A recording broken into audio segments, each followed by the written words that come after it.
안녕하세요. 아들 하나를 키우고 있는 30대 중반의 여성입니다. 진짜 옛날 어른들 말씀에 틀린 거 하나 없습니다. 한쪽이 기우는 결혼하면 안 되고 염치를 모르는 사람은 상종을 하면 안 된다는 그 말, 제가 진짜 직접 배우고 깨달았네요. 처음 남편을 알게 된 건 일 때문이었어요. 당시 저는 온라인 쇼핑몰을 운영하고 있었고 중국과 일본 쪽으로 사업을 확장하려고 백방으로 뛰어다니던 때였지요. 주변에서는 저에게 굳이 사서 고생이라며 저를 말리기도 했지만 제가 원래 일에 대해선 욕심이 많거든요.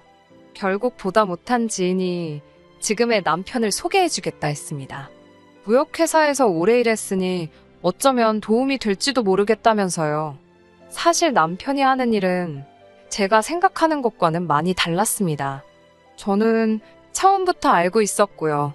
하지만 지인의 마음 씀씀이가 너무 고마웠기에 남편을 소개받기로 했지요. 하지만 그렇게 만나게 된 남편은 정말 괜찮은 사람이었습니다. 한 번만 만나고 헤어지기엔 아쉬울 만큼이요. 이후로 남편과 저는 누가 봐도 쓸데없는 이유를 만들어내면서 연락을 하고 저녁 식사를 하고 어떻게든 자리를 만들어가며 서로를 알아갔지요. 그렇게 한 달 반쯤 지나갈 무렵 남편이 정식으로 사귀자고 하면서 연인 사이가 되었습니다. 어느 다른 연인들처럼 때로는 말다툼도 했지만 전반적으론 평범한 연애를 했어요. 게다가 저나 남편이나 이미 30대 중반을 향해 달려가고 있었기 때문에 가벼운 마음만으로 만나는 사이는 아니었습니다. 사귄 지 1년이 넘어가면서부터는 결혼에 대한 이야기도 자연스레 나눌 만큼 서로를 진지하게 생각하고 있었거든요. 하지만 그런 저희의 관계에 큰 고비가 찾아온 적이 있습니다. 그건 바로 저나 남편 때문이 아니라 아버님으로 인해 발생했지요. 사실 아버님이 잘못하신 것도 아닙니다만 아버님께서는 중저가 신발을 수출하시는 회사를 운영하고 계셨는데 그 회사가 부도가 났거든요. 사실 사귀고 얼마 되지 않아서부터 아버님의 사업 상황이 불안불안하다는 건 남편을 통해서 들어왔었기에 사업 실패 자체가 충격적으로 다가오진 않았습니다. 저를 더 충격받게 한 건 아버님께서 나름대로 사업으로 본 손해를 메꿔보시겠다며 경마를 하셨다는 거였지요. 솔직한 말로 점잖으신 줄 알았던 아버님께서 온갖 사고는 다 치고 다니시니 환장할 노릇이었네요. 그럼에도 불구하고 제가 남편과 결혼을 결심한 건 남편 자체가 좋은 사람이었기 때문입니다.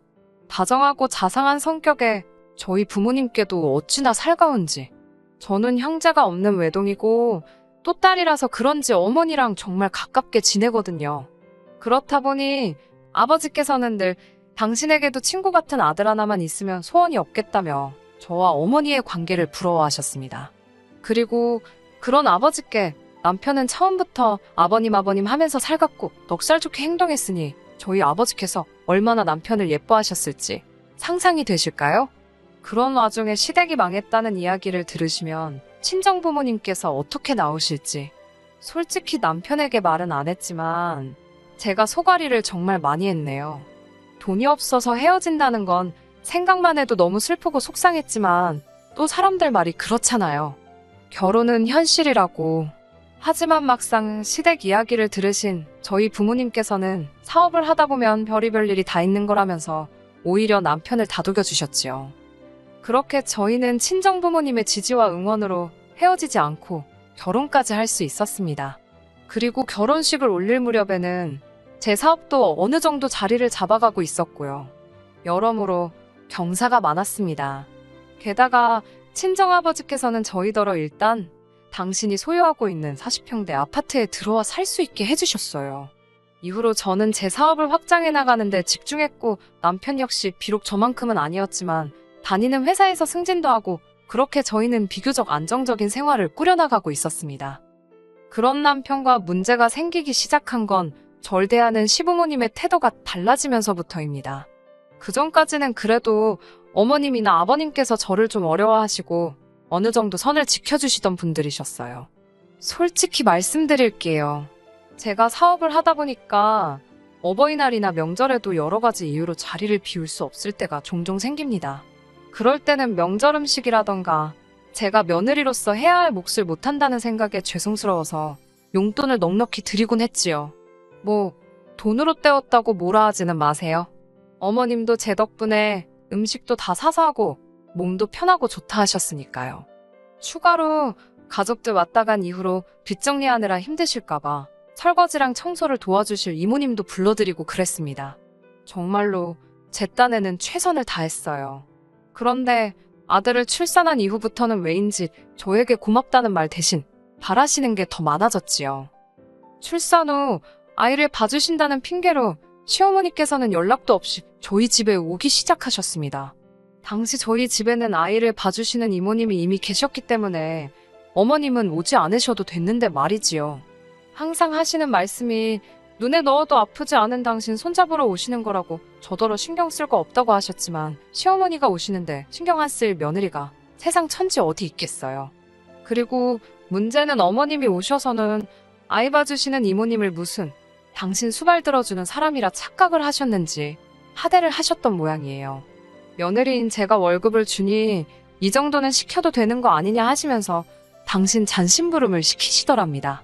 심지어 한 번은 점심때 오셔서는 뜬금없이 콩국수가 드시고 싶다며 콩물을 직접 만들라고 하셨다는데 이모님이 얼마나 당황스럽고 화가 나셨겠어요. 결국 이모님이 관둔다 어쩐다 하시는데 정말 죄송스럽더라고요. 솔직히 믿을 만한 이모님 구하는 게 쉬운 일이 아니잖아요. 인기 많으신 분들은 대기를 걸어도 될까 말까한 상황인데 말이에요. 결국 어머님 덕분에 한 달에 50만 원씩 더 드리고 쉬는 날도 하루 더 드리는 조건으로 이모님을 붙잡을 수 있었습니다. 이모님을 자르고 아예 어머님께 손자를 봐달라고 부탁을 드리는 것도 제가 생각을 안 해본 건 아니지요. 하지만 저희 어머님이요. 손자 보고 싶어서 저희 집에 오시는 거라 했지만 실상은 그게 아니었습니다. 언젠가부터 걸핏하면 당신이 사시는 집은 좁고 바로 앞에 또 다른 아파트가 있어서 경관도 없고 답답하다는 말을 입에 달고 다니셨어요. 그러면서 몇 번 합가 이야기를 꺼내기도 하셨고요. 근데 그 이야기가 저한테 씨알도 안 먹히니까 나중에는 저희 집에 오실 때마다 자꾸 당신 짐을 조금씩 갖다 두시지를 않나, 졸려서 도저히 집에 못 가시겠다고 주무시고 간다고 우기시질 않나. 심지어 한 번은 어머님이 당신 친구분을 저에게 말도 없이 데리고 오셔서는 당신 아들이 산 집이라고 자랑을 하시더랍니다. 이모님은 집안일 해주는 여자라고 소개하셨고요. 이것도 그때 이모님이 관둔의 만에 소리가 나오면서 알게 된 사실이었습니다. 결국 사람 불러서 어머님이 그동안 사부작 옮겨놓으신 짐들 한 번에 다 빼서 시댁으로 보내드렸어요. 그리고 앞으로 저희 집에 오실 때는 무조건 저랑 통화하고 이후에 찾아오시는 걸로 이야기를 마무리 짓긴 했지만 아시겠지요? 제가 왜 어머님께 제 아들을 맡길 수가 없었는지요. 그래도 여기까지는 장가잘간 아들 둔 어머님의 귀여운 허세라고 이해해드렸습니다. 하지만 어머님의 음흉한 속내를 알고 나니까 더 이상은 한가족으로 살 수가 없겠다는 확신이 들더군요. 빚 때문에 파산 신고까지 하신 아버님이 경제활동을 하시는 건 불가능했습니다. 그리고 저희 어머님은 원래 평생 일이란 걸 해본 적이 없으신 분이셨고요. 아니, 시부모님이 소득이 없다는 걸 알면서 모른 채 할 수가 없었습니다. 만약 제가 저 하나 먹고 살기도 빠듯했다면 모르겠지만 그런 상황도 아니었으니까요. 그래서 결혼 초부터 남편이 본인 월급에서 80만 원 정도는 시댁에 드리고 있는 걸 어렴풋이 눈치는 채고 있었습니다만 저 또한 50에서 100만 원 정도 매달 보내드리고 있었어요. 아깝다고 생각해 본 적은 없습니다. 시부모님이 평안하셔야 남편도 스트레스를 덜 받을 거고 모든 게 사랑하는 남편을 위한 길이라 여겼으니까요. 하지만 언젠가부터 어머님께선 이 모든 게 당연하다고 생각하셨던 모양입니다. 올해 초 친정아버지께서 가지고 계시던 재산의 일부를 정리하시고 훗날 저에게 증여를 해주시겠다며 경기도에 있는 작은 원룸 건물을 하나 사들이셨습니다. 맨 위층에는 방 2개짜리 가정집도 하나 있었는데 전 건물 소유자가 그곳에서 가족과 함께 살고 있었고요. 하지만 건물을 팔면서 당연히 그 가족들도 이사를 가게 되었고 아버지는 그 건물의 관리를 저희 시부모님께 맡기면 어떨까라며 이야기를 꺼내셨습니다.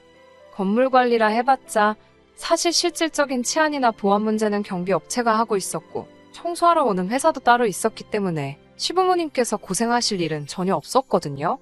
그러니까 요즘 젊은 사람들 말로 치자면 꿀 같은 아르바이트였지요. 저는 친정아버지의 배려에 너무 감사했고 시부모님도 좋아하실 거라는 확신이 있었습니다.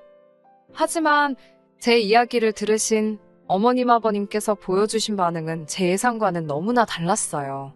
어머님께서는 질색을 하시며 당신이 서울을 떠나 어떻게 사냐고 하셨습니다. 아버님께서도 지금 당신더러 사돈 내 건물 경비나 하라는 거냐며 몹시 기분 상해 하시더라고요. 아니, 솔직히 경비가 나쁜 직업인가요? 아무 일도 안 하고 계시는 아버님께서 경비가 어쩌고저쩌고 불평을 늘어놓으시는 모습을 보고 있자니 며느리로서 이런 말 뭐하지만 지금 찬밥 더운 밥 가리실 땐가 싶었습니다. 언제까지 사장님 소리에 취해서 사실 건가? 아버님이 안쓰럽고 동시에 갑갑했고요. 그런 와중에 아버님께선 계속해서 당신 알기를 뭐로 아는 거냐며 화를 주체를 못하고 계셨고 그런 아버님께 다시 한번 정중히 설명을 드렸습니다. 하루에 한두 번 건물 안팎으로 어디 부서지거나 망가진 게 있는지만 봐주시면 된다고요. 건물 앞에 서 계시라는 것도 아니라고 정말 쉬운 일이라고 해도 그렇게 쉬우면 니나 하라는 소리나 들었네요. 하지만 무엇보다도 도가 지나친 어머님의 욕심이 저로 하여금 이혼을 결심하게 만들었습니다. 건물 관리인도 싫다, 서울 떠나기도 싫다, 늙은 시부모한테 꽁으로 돈 주는 것 같아서 아까워서 그러냐 별의별 불평과 시비를 다 감내했습니다만 마지막에 어머님이 하신 한마디는 참을 수가 없었거든요. 어머님께선 그날도 건물 관리일로 저에게 듣기 싫은 소리를 늘어놓으시다가 급기야 어차피 너네 부모 다 죽으면 그 재산 다 우리 거 아니냐입니다. 그러면서 그러니까 저희 부모님더러 늙은 당신들 부려먹을 궁리하지 마시고 그 돈 미리 좀 나눠 쓰자 그러라더군요. 어처구니가 없는 정도가 아니라 속에서 화가 솟구쳤어요. 어머님께선 제 굳어버린 표정을 보셨는지 웃자고 하는 소리라고 수습을 하시려 들긴 했지만 이미 쏟아진 물바가지를 주워 담을 수 있나요? 제가 어머님께 그게 왜 우리 재산이냐고 따졌습니다. 주셔도 저희 부모님이 저한테 주시는 거잖아요. 그리고 아무리 농담이라도 저희 부모님이 돌아가시네 어쩌네 그런 말씀은 하지 마시라고 했습니다. 저는 그 재산 안 받아도 좋으니까 친정 부모님이 오래오래 건강하게 사셨으면 좋겠다고요.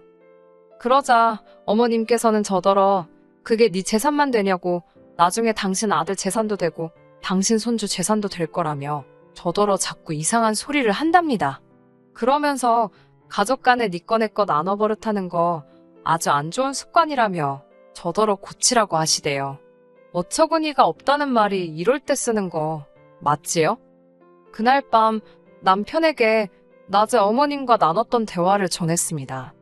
저는 당연히 남편이 제 편을 들어줄 거라 생각했어요. 일단 상식적으로 어머님 말씀은 말이 안 되었고 둘째로 평소에도 논리적이고 옳고 그름을 잘 따지는 남편의 성격을 잘 알고 있었으니까요. 하지만 남편의 반응은 정말 뜻밖이었습니다. 남편은 아무래도 시부모님께서 사업이 망한 이후로 자격지심이 생기셨는지 예전보다 더 돈에 집착을 하시게 된 것 같다면서도 저한테 왜 자꾸 시부모님을 돈으로 자극하냐 했습니다. 시부모님께서 기어이 돈 때문에 며느리한테 굽신거리는 걸 봐야겠냐면서요. 황당하고 어이가 없었지요. 그게 도대체 무슨 소리냐니까. 어차피 자식으로서 드려야 되는 돈이면 기왕 드리는 거 기분 좋게 드리면 얼마나 좋냐입니다. 꼭 그렇게 건물에 와서 관리를 하셔라 어째라 저째라 조건을 달아야겠냐고요. 보아하니 이미 남편도 어머님께 들은 이야기가 있었고 나름대로 생각을 정리했던 모양이더군요. 처음엔 황당해서 말도 제대로 안 나왔습니다. 하지만 생각할수록 남편 말도 괘씸하더라고요. 제가 남편에게 내가 시부모님 용돈 드리는 게 왜 당연한 거냐고 물었습니다. 당신은 우리 부모님 용돈 드리냐니까 남편이 한다는 소리가 장인 장모님은 돈이 많지 않냐입니다. 돈 없는 부모한테는 용돈 주는 게 당연하고 돈 많은 부모한테는 받아 쓰는 게 당연한 거냐고 물으니 남편이 순간 말을 못하더군요. 그리고 엄밀히 말하자면 그 돈 없는 부모가 당신 부모지 내 부모냐고 내가 그분들 용돈 드리는 게 왜 당연한 거냐고 물었어요. 그리고 친정 부모님께서 당신 챙겨주는 걸 그러면 당신은 그게 이때까지 당연하다고 생각한 거냐고도 따졌지요. 당신이 장인 장모한테 돈 맡겨놨냐고 아니면 시부모님이 며느리인 나한테 돈을 맡겨놓으셨냐고 진짜 웃긴다고 써붙였네요. 그러자 남편이 돈 가지고 이러면 진짜 유치한 거랍니다. 그러면서 돈만 많지 저더러 이제 보니 쫌생이라는 거예요. 그 소리를 들으니까 저도 진짜 속된 말로 눈이 돌아가더라고요. 이때까지 남들이 뭘 그렇게까지 하냐고 해도 사랑하는 남편이고 그의 가족이라 생각해서 내 딴에는 최선을 다했는데 호의를 베풀면 호군지 안다더니 나는 돈이라도 있는 쫌생이지 넌 돈도 없는 쫌생이지 않냐고 막말이 오가기 시작했습니다. 그러다 이혼하자는 소리가 나오니까 이혼하자입니다. 그러면서 제 아들을 인질로 삼더군요. 이혼하면 2번 다시 아들은 못 볼 줄 알라나요. 알겠다고 했습니다. 없는 살림에 한번 최선을 다해서 키워보라고 했지요. 솔직히 아들을 안 보고 산다는 건 상상도 할 수 없었지만 아들이 물건도 아니고 뭐 지가 안 보여준다고 그러면 제가 못 보나요? 그리고 아들은 지 능력에 무슨 재주로 데려가 키우겠어요? 안 되면 법적으로 싸우면 된다. 별의별 생각이 그 짧은 순간에도 머릿속에서 얼마나 빨리 전개가 되던지 스스로 놀랐네요. 이후로는 이혼하잔 소리까지 오간 마당에 무슨 얘기를 서로 못했겠어요. 그 일이 있고 나서 남편은 시댁으로 들어갔고 시댁은 한바탕 난리가 났습니다. 어머님이 쫓아오셔서는 저더러 미안하다고 사과를 하시던데요. 이혼은 무슨 이혼이냐면서 당신이 그냥 웃자고 한 소리에 제가 그렇게 신경을 쓸 줄은 몰랐답니다. 하지만 떠난 버스가 뒤에서 울고불고 한다고 돌아오는 적이 있던가요? 이미 제 마음은 다 떴고 남편도 시부모님도 큰 짐짝처럼 여겨질 뿐이었지요. 결국 양육권은 제가 갖는 조건으로 합의 이혼하게 되었습니다. 법적으로 다투면 결국 가져올 수 있는 양육권이었지만 그렇게 남편과 지지부지하게 얽히기 싫어서 제가 남편에게 양육비 달라는 소리를 안 하는 조건으로 양육권 포기시켰습니다. 너무 쉽게 양육권을 포기하는 그 모습을 보고 실망과 동시에 이혼하길 잘했다는 안도감이 들더군요. 지금 저는 친정부모님과 함께 살고 있습니다. 저희 부모님께서 아이 양육을 도와주고 계시고 저는 계속해서 사업을 키워나가는 중입니다. 전 남편이 된 그 인간은 어떻게 지내냐고요? 지가 모아뒀던 돈, 집 부모랑 같이 갉아먹으며 살고 있겠지요. 자동차도 저희 회사 차 끌고 다니다가 이혼하면서 저한테 내놨으니 에휴 차도 없겠네요. 하여튼 사람들은 왜 가진 것에 만족할 줄을 모르는지 이해가 안 됩니다. 욕심부리다가 본전도 못 찾는다는 속담이 뭐가 있었던 것 같은데 기억이 안 나네요. 아무튼 이제 각자 갈 길이나 가면 되는 거 아니겠어요? 저는 저대로 아들과 함께 즐겁게 살아보렵니다. 끝까지 들어주셔서 감사합니다. 오늘의 사연은 여기까지입니다. 구독과 좋아요, 알람 설정 부탁드리고 더 좋은 사연으로 다시 찾아뵙겠습니다. 감사합니다.